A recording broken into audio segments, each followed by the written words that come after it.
Assalamualaikum warahmatullahi wabarakatuh. Halo teman-teman pendengar podcast PAI. Balik lagi bareng kami mahasiswa yang so sibuk, so asik, tapi masih sempat ngobrol hal-hal yang serius. Kali ini kita akan bawa topik yang agak berat walaupun gak diangkat. Topik ini penting yang berjudul feminisme dan disorientasi seksual dan dalam perspektif Islam. Bener banget, topik ini tuh sering muncul di media sosial. Banyak yang ngomong soal kesetaraan gender dan bebas menjadi diri sendiri. Tapi nggak semua orang ngerti makna dan batasannya. Nah itu dia, kadang yang muncul di media tuh versi barat banget. Sementara kita di Indonesia punya budaya dan agama yang kuat. Jadi gimana sih Islam melihat isu feminisme dan orientasi seksual ini dengan adil dan bijak? Dan pastinya kita nggak mau bahas ini dari sisi teori doang. Kita bakal bahas dari realita sosial, sejarah, dan pandangan Islam klasik. Nah, sekarang kita nggak sendiri. Ada teman-teman narasumber kita, Gaga, Nuhla, dan Royan. Halo bro. Assalamualaikum. Sehat bro? Sehat, Alhamdulillah. Langsung duduk aja, duduk. Boleh duduk ini? Ya, boleh, sama. Duduk.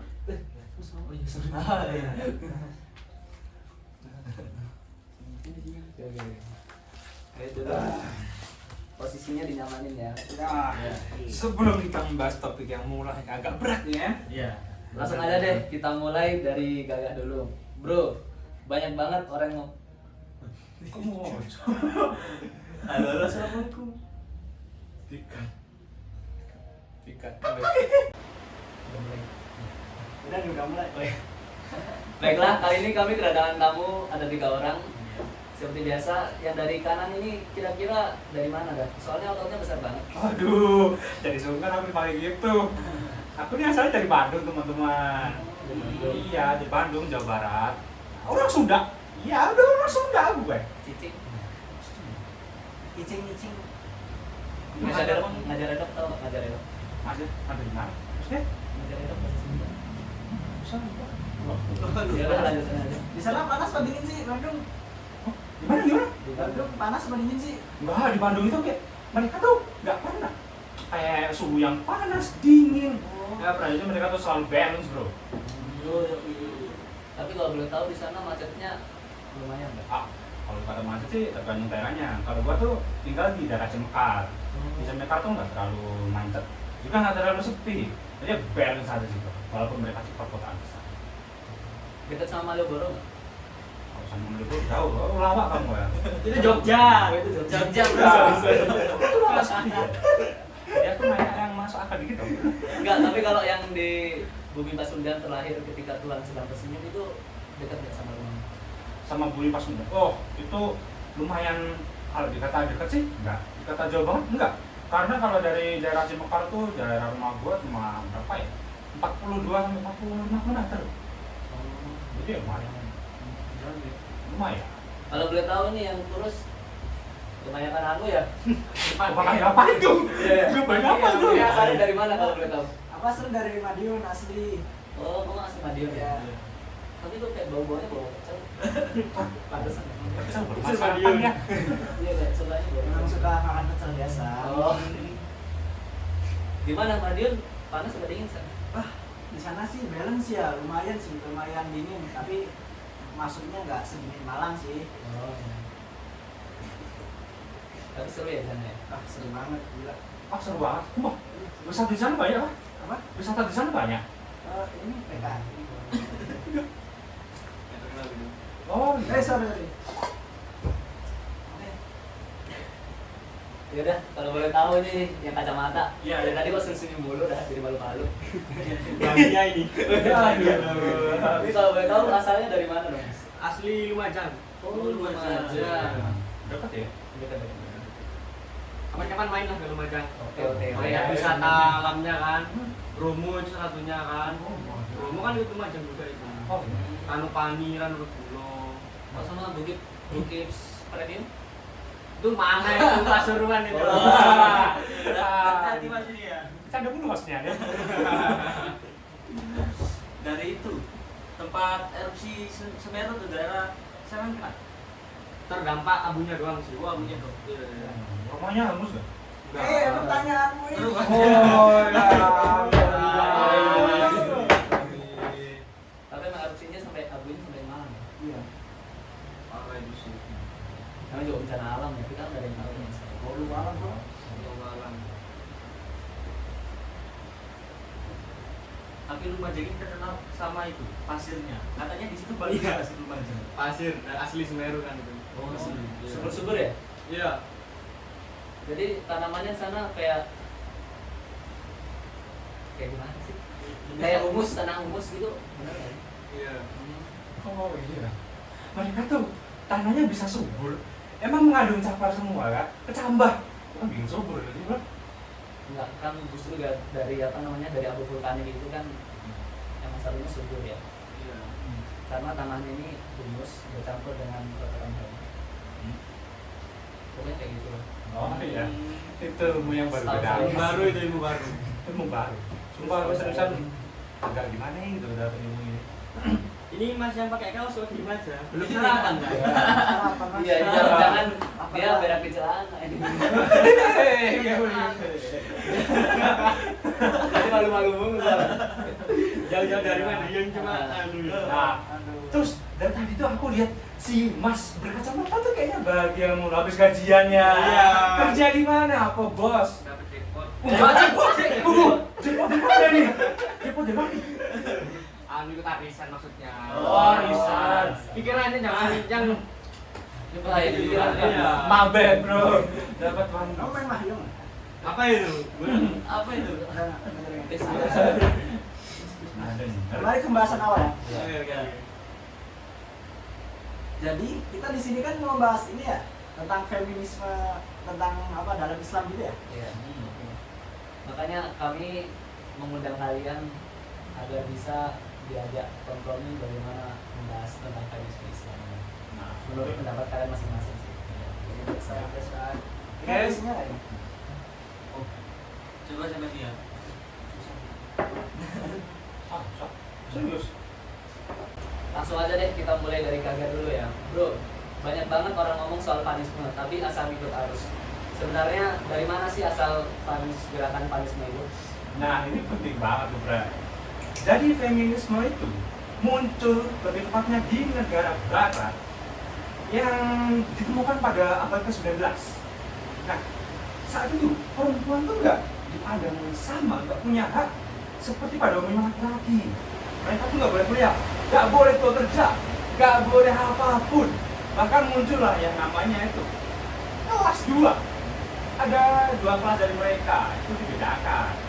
Dan yang kelas 2 ini bisa dibilang mereka punya hak yang spesial.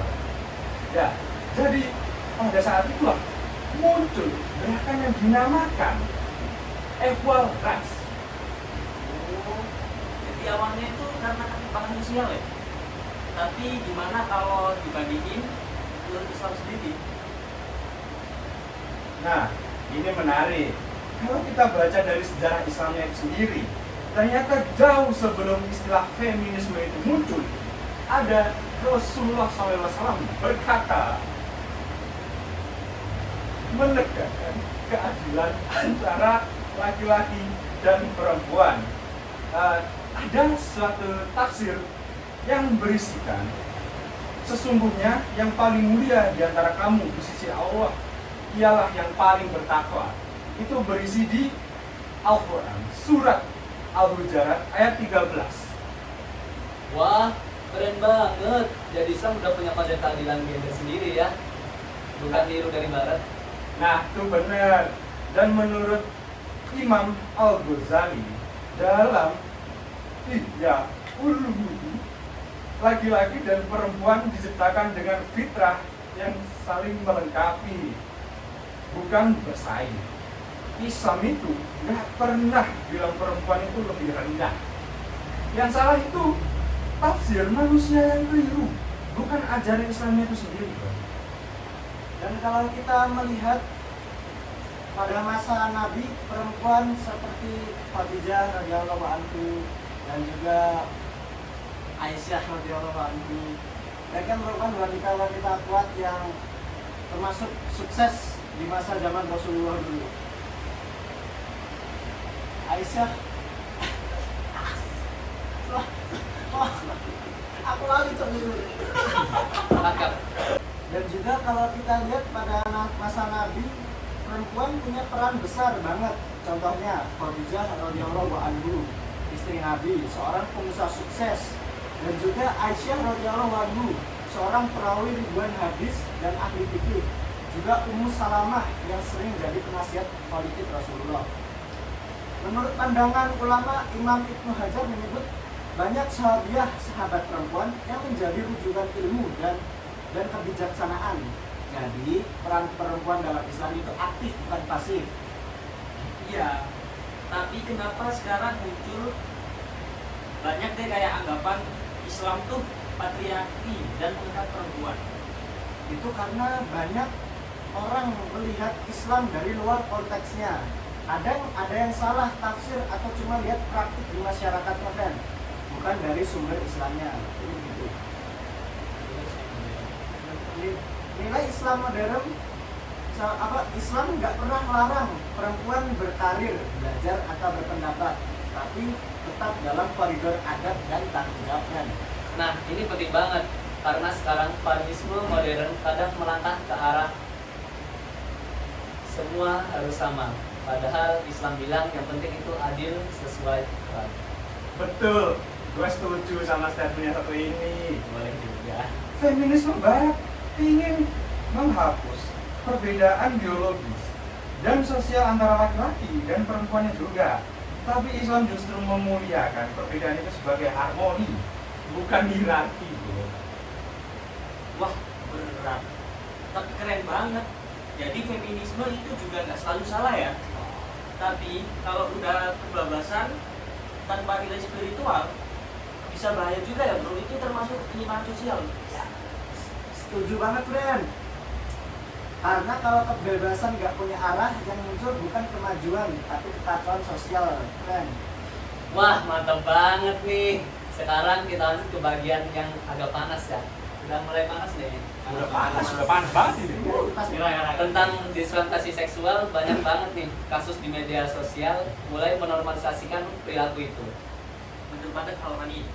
Sekarang tuh kayaknya setiap bulan ada aja berita atau konten viral sosial tentang orientasi seksual, kadang dikemas dengan kata-kata keren kayak hak asasi manusia atau bebas mengekspresikan diri. Tapi sebenarnya gimana sih Islam memandang tentang hal ini?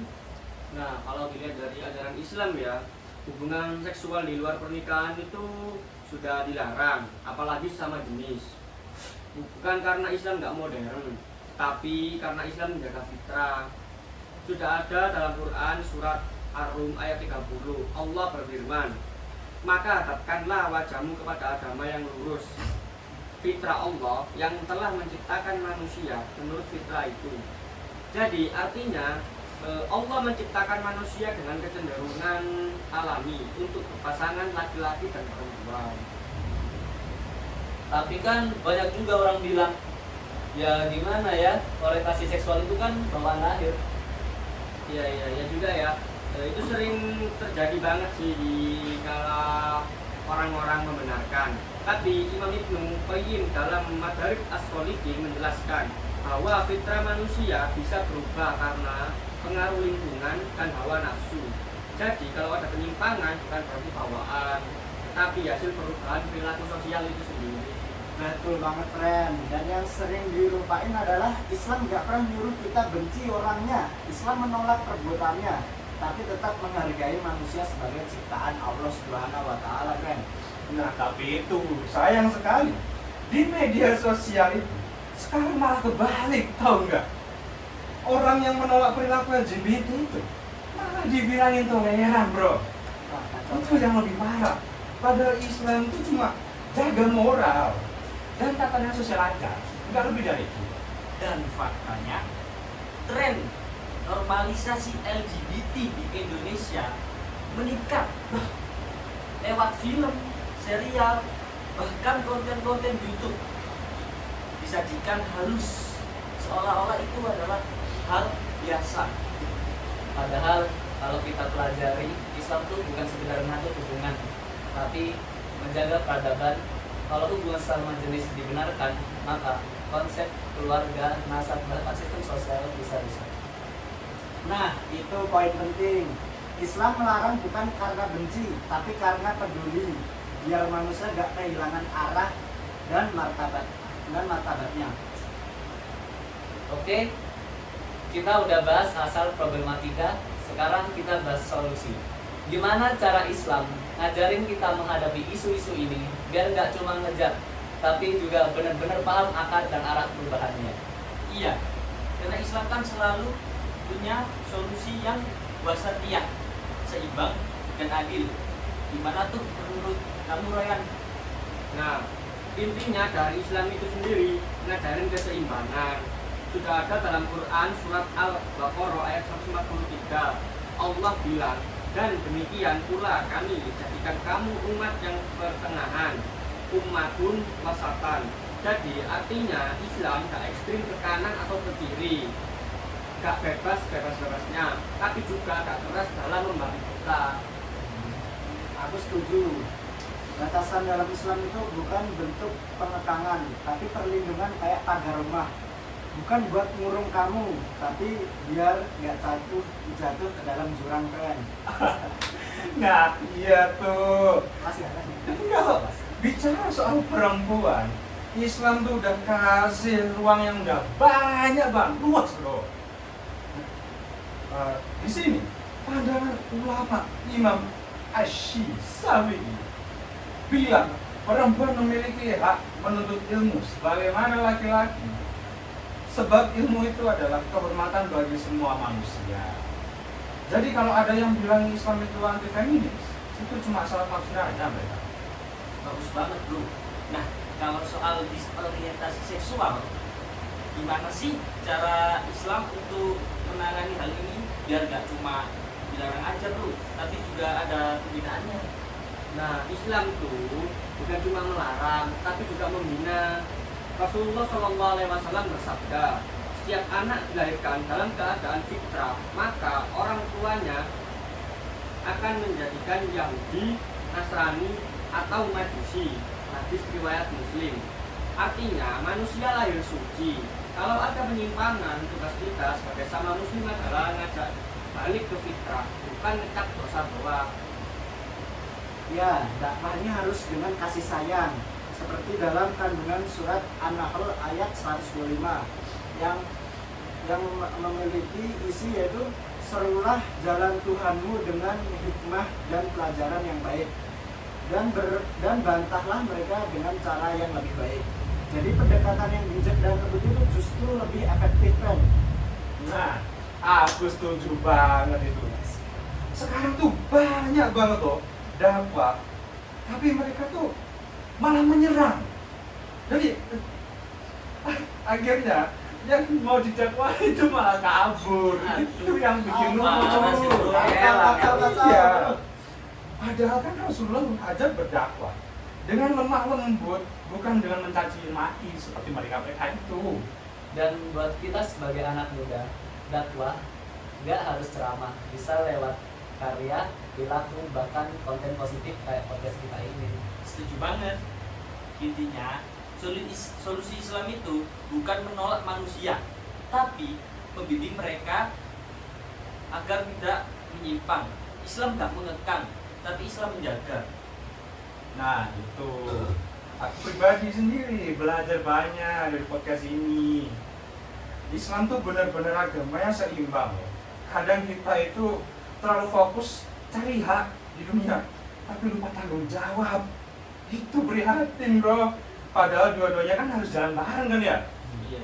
Kalau aku sih isu feminisme dan orientasi seksual ini bukan cuma soal benar atau salah ya Ben, tapi soal arah. Kita harus tahu kemana, dan Islam kasih arah yang paling lurus tanpa mematikan logika dan perasaan. Nah, kalau dari sisi iman, aku jadi makin yakin bahwa semua masalah sosial bisa diselesaikan kalau manusia balik ke fitrahnya. Islam bukan sekedar aturan, tetapi cara hidup yang menjaga kemanusiaannya. Kalau aku jadi makin paham kalau jadi laki-laki itu bukan soal kekuasaan, tapi tanggung jawab untuk melindungi dan memuliakan perempuan. Laskin.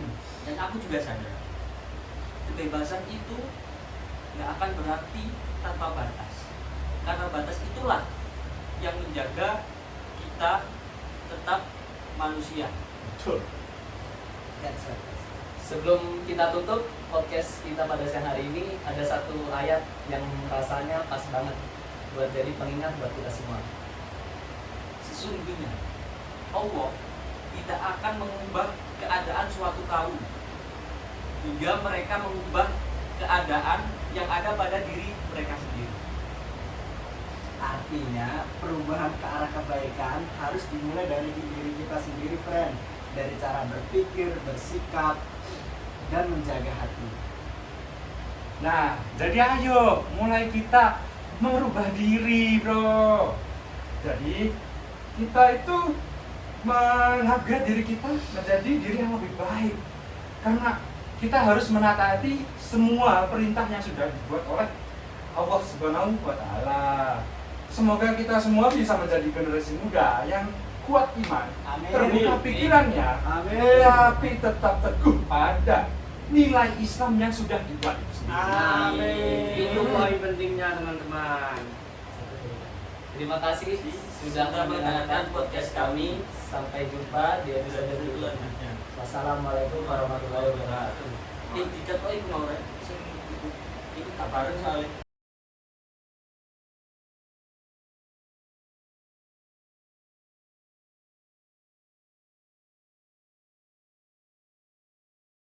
Ini inflasi. Tuh, jadi jawab. Kurang Baik lagi bareng kami mahasiswa yang Kan kayak